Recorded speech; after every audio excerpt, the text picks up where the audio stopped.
अस्सलामुअलैकुम home recipes में welcome. तो आज मैं आपके साथ चिकन रोस्ट विद पोटैटोज़ की रेसिपी शेयर कर रही हूँ। ये बहुत मज़े के और डिलीशियस बनते हैं और अंदर से बहुत जूसी होते हैं। तो इसे आप दावतों में भी बना सकते हैं और बच्चों को लंच बॉक्स में तो ज़रूर दे सकते हैं, बच्चे बहुत शौक से खाएंगे। तो इस मज़ेदार सी रेसिपी को बनाने से पहले मेरे चैनल होम रेसिपीज़ को सब्सक्राइब करें। वीडियो पसंद आए तो लाइक शेयर कमेंट भी ज़रूर कीजिएगा और बेल आइकन को दबाना हरगिज़ मत भूलिएगा, क्योंकि इससे हर न्यू आने वाली वीडियो की नोटिफिकेशन आप तक बआसानी पहुंच सकेगी। तो चलें रेसिपी स्टार्ट करते हैं।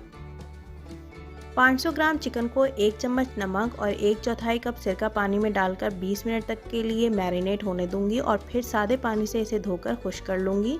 अक्सर लोग चिकन पकाते हुए बोटी में से ब्लड निकलने की शिकायत करते हैं। आज उनकी ये शिकायत भी दूर हो जाएगी, क्योंकि सिरका डालने का मकसद सिर्फ यही है ताकि ब्लड चिकन में से ना निकले और ये इजीली पक जाए और इसका जायका भी बहुत अच्छा आता है। तो आप इस टिप को ज़रूर ट्राई कीजिएगा और मुझे कमेंट सेक्शन में ज़रूर बताइएगा। अब यहाँ मैं इसकी दूसरी मैरिनेशन रेडी कर रही हूँ, जिसमें मैंने दही आधा कप शामिल किया है और इस दही में मैं सफ़ेद तिलों का पाउडर ले रही हूँ। तिलों को बस आपने पीस के और 1 चम्मच डाल देना है। धनिया पाउडर, पिंक सॉल्ट, हस्बे जायका और चाट मसाला, सूखी मेथी शामिल कर रही हूँ। हल्दी, लाल मिर्ची पाउडर और काली मिर्ची पाउडर और ज़ीरा पाउडर भी मैंने इसमें शामिल कर दिया है। यहाँ पर मैंने आधा लेमन जूस शामिल किया और अदरक लहसुन का पेस्ट और कुछ 2 चम्मच के करीब ऑलिव ऑयल के शामिल किए। आप चाहें तो कोई सा भी ऑयल यूज़ कर सकते हैं। मैंने ऑलिव ऑयल यूज़ किया था और इसे अच्छी तरह से मैं मिक्स कर लूँगी और इसका पेस्ट बना लूँगी। और फिर मैं इस पेस्ट के अंदर जो है चिकन जो हमने धोकर ड्राई किया था उसको भी मैं शामिल करके तकरीबन 2 घंटे के लिए मैरिनेट कर दूंगी।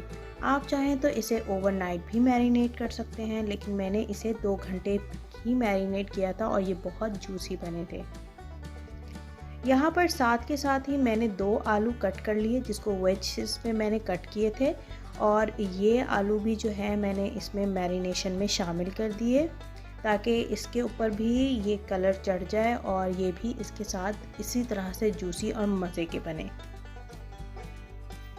तो बस 2 घंटे के लिए हम इसको मैरिनेट होने के लिए रख देंगे और घंटा पहले फ्राई करने से घंटा पहले जो है इसको निकाल लेना है और इसमें कोई ऑयल आपने इस्तेमाल नहीं करना है पकाते हुए।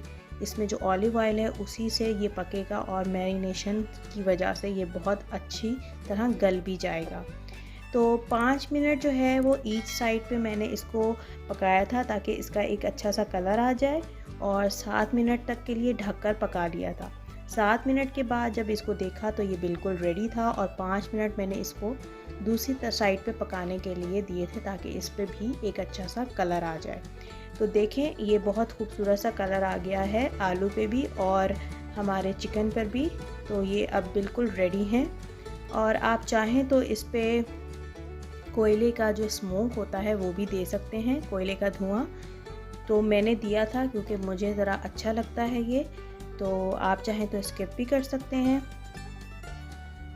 तो देखा आपने चिकन रोस्ट विद पोटैटोज़ कितनी आसानी से, झटपट से और जल्दी से रेडी हो जाते हैं और ये बहुत ही डिलीशियस से बनते हैं। आप चाहें तो मैरिनेट ना भी करें, लेकिन मैरिनेट करके इसका टेस्ट बहुत ज़बरदस्त आया था। जितने ये देखने में खूबसूरत लग रहे हैं अंदर से उतने ही जूसी और मज़े के थे। तो आज ही इस रेसिपी को ज़रूर ट्राई करें। दावतों में तो बनाने के लिए ये रेसिपी बेस्ट है। अपने बच्चों को लंच बॉक्स में भी आप इजीली बनाकर दे सकते हैं। इसके साथ जो मैंने यहाँ पर सैलड बनाई है, इसका लिंक मैं आपको देती हूँ, आप ज़रूर चेक कीजिएगा। ये भी बहुत आसानी से और झटपट से रेडी हो जाती है। तो चलें चलती हूँ, दुआओं में याद रखिएगा मेरे चैनल होम रेसिपीज़ को सब्सक्राइब, लाइक, शेयर, कमेंट करना मत भूलिएगा और बेल आइकन को ज़रूर प्रेस कर दीजिएगा। अल्लाह हाफ़िज़।